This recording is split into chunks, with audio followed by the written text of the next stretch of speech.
Hello' guys, good evening. মোৰ নাম সুৰজ, আপোনালোকে চাই আছে সুৰজ ব্লগ। আজি মই সন্ধিয়া দোকান খোলাৰ লগে লগে কেইটামান ষ্টুডেণ্ট আহিছিলে, যে CUET ফৰ্ম ফিল আপ কৰিব আছিলে।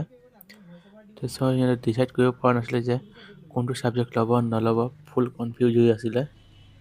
সিহঁতে চাই আছিলে কোনটো ছাবজেক্ট ল'ব নল'ব, ডিছকাছ কৰি আছিলে।